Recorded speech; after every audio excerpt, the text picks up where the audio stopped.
पाकिस्तान का अभी तक स्क्वाड अनाउंस नहीं हुआ चैंपियंस ट्रॉफी के लिए, और उसके पीछे जो मेन रीजन है वो ये है कि हमारा जो ओपनिंग पेयर है वो अभी तक सेटल नहीं हो पा रहा। हमें समझ नहीं आ रहा कि भाई जो दूसरा ओपनर है फखर जमान के साथ वो कौन होगा, और थोड़ा बहुत हमें ये भी हो रहा है कि मिडिल ऑर्डर में हिटर कौन का होगा हमारे पास, क्योंकि इरफान खान न्याजी हम शायद नहीं लेके जा रहे स्क्वाड में, तो इरफान खान न्याजी को कौन रिप्लेस करेगा फिर, तो उसमें एक नाम सामने आ रहा है खुदिल शाह। अब आप लोगों को जैसे पता है कि साइम अयूब अभी इंजर्ड है और उनको रिकवर करने में उनको टाइम लगेगा। उनको सजेस्ट किया गया है कि भाई आप 5 to 6 वीक्स और ज्यादा रेस्ट करें, उसके बाद आपकी जो रिहैब का सिलसिला होगा वो अलग होगा, और रिहैब के सिलसिले में आपको 1 to 2 वीक्स और ज्यादा लग जाएगा।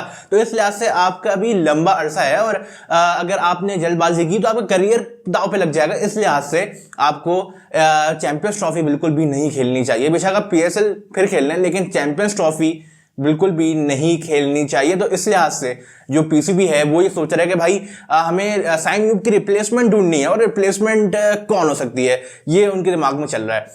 अब एक जो नाम सामने आया है वो है शान मसूद। शान मसूद ऐसा नाम है, इसमें काफी लोग जो है वो भाई शौक हो गए भाई शान मसूद ये कैसे हो सकते हैं वनडे पे, और ये इनका तो कोई हमने कभी सोचा भी नहीं था कि वनडे में हमारी वनडे के स्क्वाड में होंगे या चैंपियंस ट्रॉफी स्क्वाड में होंगे। ये तो आउट ऑफ सिलेबस ही आ गए एकदम से। तो काफी लोग भाई गुस्सा भी हो रहे हैं, कुछ लोग खुश भी हो रहे हैं, कुछ लोग शौक हो गए हैं, बिल्कुल समझ नहीं आ रहा भाई क्या चल रहा है। क्योंकि भाई हमारे पास अभी इमामुल हक भी लिस्ट में बैठे हुए थे, लिस्ट में वो वेटिंग लिस्ट में थे अगर आप कहें तो। टेस्ट मैच में वो वेटिंग लिस्ट में बैठे हुए थे, हुरैरा ने डेब्यू कर लिया, उनका चांस रह गया। यहाँ पे वनडे में भी वो वेटिंग लिस्ट में थे, और वनडे में भी वो ऐसा लग रहा है कि शायद वेटिंग लिस्ट में ही बैठे रह जाएंगे। तो इस लिहाज से अब शान मसूद का ये सोचा जा रहा है कि मैं उनको लेकर आए। अब शान मसूद की अगर बात की जाए कि क्या शान मसूद डिजर्व करते हैं चैंपियंस ट्रॉफी स्क्वाड के लिए, अब ये सब देखने के लिए हमें उनके ODI करियर को देखना पड़ेगा कि भाई ODI करियर उनको कैसा रहा है। उस लिहाज से फिर हम फैसला करेंगे भाई डिजर्व करते नहीं करते वो। तो चलें इस पे नजर मारते हैं।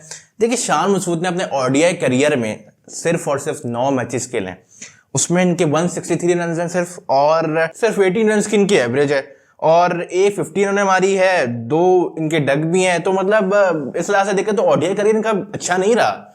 लेकिन अब चल नजर मार लेते हैं एहतियातन, ये भी नजर मार लेते हैं कि इनका लिस्ट ए करियर कैसा रहा है। ODI करियर तो अच्छा नहीं रहा, लिस्ट ए करियर जरा देख लेते हैं, क्योंकि यार 9 मैचेस खेले हैं। अब 9 मैचेस में हम जज नहीं कर सकते, हमें थोड़ा सा और भी लुक करना पड़ेगा, देखना पड़ेगा कि भाई लिस्ट ए में जो डोमेस्टिक में उन्होंने कितने जो है वो मैचेस खेले और कितने उन्होंने रन्स किए, कितनी उनकी एवरेज है, ये देखना पड़ेगा सबसे पहले। तो भाई लिस्ट ए करियर में इन्होंने खेले हैं 129 मैचेस, और इसमें इन्होंने मारे हैं 5721 रन्स, और उसके अलावा इनका जो हाईएस्ट स्कोर था वो 182 नॉट आउट था, और इनकी जो एवरेज है वो है 52.48, मतलब तकरीबन 53 की इनकी एवरेज है लिस्ट ए में। तो भाई ये कोई नॉर्मल एवरेज तो नहीं है। अच्छा आप सोच रहे होंगे भाई ODI इनका जो करियर है, इंटरनेशनल जो यहाँ पे वनडे करियर है उसमें वो इतना अच्छा नहीं रहा है, सिर्फ 9 मैचेस उन्होंने खेले हैं और एवरेज 18 की है। लेकिन भाई मेन बात यह कि आप थोड़े से मैचेस से जज नहीं कर सकते। जैसे मैं आपको एग्जांपल देता हूं कि बाबर आजम है, बाबर आजम शुरू में टेस्ट मैच में जब वो उन्होंने डेब्यू किया था तो उसमें काफी ज्यादा मैचेस उन्होंने सही नहीं खेले थे, मतलब वो काफी ज्यादा वो कर रहे थे, अंडर परफॉर्म कर रहे थे, ज्यादा अच्छे तरीके से नहीं खेल पा रहे थे। लेकिन फिर भी कैप्टन ने उनको सपोर्ट किया, उन्होंने और मैचेस खेले, और उसके बाद उन्होंने पाकिस्तान का नाम रोशन किया और रन्स बनाए, रिकॉर्ड्स बनाए टेस्ट मैचेस में। लेकिन अगर उनको पहले ही ड्रॉप कर दिया जाता कि उनके शुरू के 9-10 मैचेस देखे, तो क्या वो आज वो बाबर आजम होते हैं टेस्ट मैच में जो अब हैं। उसके अलावा साइम अयूब की अगर बात की जाए तो साइम अयूब भी अपने शुरू के करियर में काफी उन्होंने स्ट्रगल की T20 में, लेकिन उसके बाद अब आप देख लें कितने फॉर्म में वो लग रहे थे।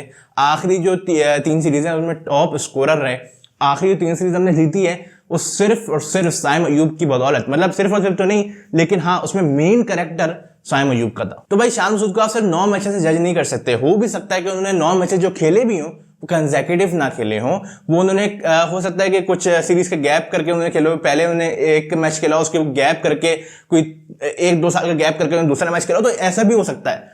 तो आपको मार्जिन देना चाहिए, और शान मसूद की जो लिस्ट है स्टैट्स हैं बेहतरीन ना चले। आप देख लेते हैं कि भाई इमामुल हक और अब्दुल्ला शफीक के क्या स्टैट्स रहे, और फखर जमान की भी स्टैट्स देख लेते हैं। इन तीनों के स्टैट्स देखना बोथ ODI में भी और लिस्ट ए में देखना बहुत ज्यादा इंपॉर्टेंट है। चलें नजर मारते हैं। अगर हम इमामुल हक के स्टैट्स की बात करें तो इनके ODI करियर में इन्होंने 72 मैचेस खेले हैं, इसमें इनके जो है वो जो रन्स हैं वो है 3100 38 रन, उसमें इनकी एवरेज है 48.3 की एवरेज है, नॉट बैड, बहुत अच्छी एवरेज है। और इसके अलावा इनकी जो स्ट्राइक रेट है वो 82 की इनकी स्ट्राइक रेट है। और इसके अलावा लिस्ट ए करियर की अगर बात की जाए तो 114 के इन्होंने मैचेस खेले हैं, 4854 इनके रन हैं और 46.2 की इनकी एवरेज है। शान मसूद की थी 53 की एवरेज, इनकी 46.2 की इनकी एवरेज है और 81 की स्ट्राइक रेट है इनकी। तो इस लिहाज से देखा जाए तो उनके भी स्टैट्स बुरे नहीं है, अच्छे स्टैट्स हैं इनके भी। उसके अलावा इन्होंने अपनी लिस्ट है करियर में 10 सेंचुरीज मारी हैं और 33 हाफ सेंचुरीज मारी हैं, तो ये काफी अच्छे स्टैट्स हैं। लेकिन अगर शान मसूद की लिस्ट है करियर को इमाम उल हक के करियर से कंपेयर किया जाए तो शान मसूद करियर थोड़ा ज्यादा अच्छा लगेगा आपको। उन्होंने मजीद, अगर मैं आपको स्टैट्स बताऊं, उन्होंने 15 सेंचुरीज मारी हैं और उसके अलावा 35 इन्होंने हाफ सेंचुरीज मारी है। इमाम उल हक ने 33 हाफ सेंचुरी मारी थी, इन्होंने 35 हाफ सेंचुरी मारी है। इमाम उल हक ने 10 सेंचुरी मारी थी, इन्होंने 15 सेंचुरी मारी है, तो काफी फर्क है। और इमाम उल हक काफी अरसे से खेलते हुए आ रहे हैं और काफी ज्यादा इनके मैचेस हो गए, जैसे मैंने आपको बताया इमाम उल हक के ओडीआई करियर में भी, मतलब इंटरनेशनल करियर में भी। तो इस लिहाज से अगर शान मसूद को देखा जाए तो काफी इनजस्टिस आपको नहीं लग रही कि यार उन्होंने 53 की उनकी एवरेज है शान मसूद की और उनको सिर्फ 9 मैचेस दिए गए ओडीआई करियर में, तो ये काफी इनजस्टिस है। और फाइनली उनको खेलने का मौका अगर मिल रहा है तो उसमें कोई बुराई भी नहीं है। अच्छा, बाकी अब्दुल्ला शफीक और फ़खर ज़मान के स्टैट्स भी ज्यादा देख लेते हैं भाई। अगर फ़खर ज़मान के स्टैट्स की बात की जाए तो वो भी काफी अच्छे लग रहे हैं। अगर ओडीआई करियर की बात की जाए तो इन्होंने 82 मैचेस खेले हैं, 3492 इनके रन हैं, 46.6 की इनकी एवरेज है ओडीआई करियर में और 93 की इनकी स्ट्राइक रेट भी है। उसके अलावा आप बात करें लिस्ट ए करियर की, तो लिस्ट ए करियर में इनके 159 मैचेस हैं, 6927 इनके रन हैं, 700 के करीब होने वाले इनके रन। उसके अलावा 46.5 की तकरीबन वही एवरेज है जो इनकी इंटरनेशनल करियर में है और 93 की स्ट्राइक रेट है, तकरीबन वही स्ट्राइक रेट भी है जो इंटरनेशनल करियर में है, तो ज़्यादा कोई फर्क नहीं है बहरहाल। उसके अलावा अगर अब्दुल्ला शफीक की बात की जाए, अब्दुल्ला शफीक के ओडीआई में 21 मैचेस हैं, इनकी जो रन है वो 612 है, एवरेज सिर्फ 32 की है और उसके अलावा इनकी जो स्ट्राइक रेट है वो 81 की स्ट्राइक रेट है।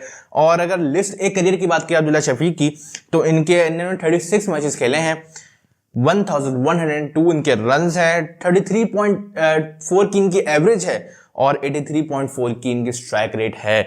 दैट मीन्स कि इनका जो लिस्ट ए करियर है और ओडीआई करियर दोनों ही सही नहीं जा रहा। तो किस बेसिस में उनको लेकर आया गया ये बात समझ नहीं आती। और चले, मैं ये नहीं कह रहा कि कोई अच्छे ऑप्शन नहीं है, मतलब कोई अच्छे प्लेयर नहीं है या कोई टैलेंटेड प्लेयर नहीं है, लेकिन अगर आप स्टैट्स को देखें तो शायद वो स्टैट्स गलत ही प्रूव कर रहे हैं, मतलब उस डिसीजन को कि उनको क्यों टीम में लेकर आया गया है। शान मसूद की अगर बात की है तो शान मसूद डिजर्व करते हैं, उनके स्टैट्स अच्छे हैं, इवन इमाम उल हक के भी स्टैट्स अच्छे हैं और उनको चांस भी दिया गया ओडीआई में और ओडीआई में इनकी एवरेज अच्छी है। बहरहाल अभी यही फैसला अभी होने जा रहा है कि भाई कौन ओपन करेगा। बहरहाल स्क्वाड में तो लग रहा है ऐसा रहा है कि शान मसूद भी होंगे और इमाम उल हक भी होंगे और फ़खर ज़मान भी होंगे।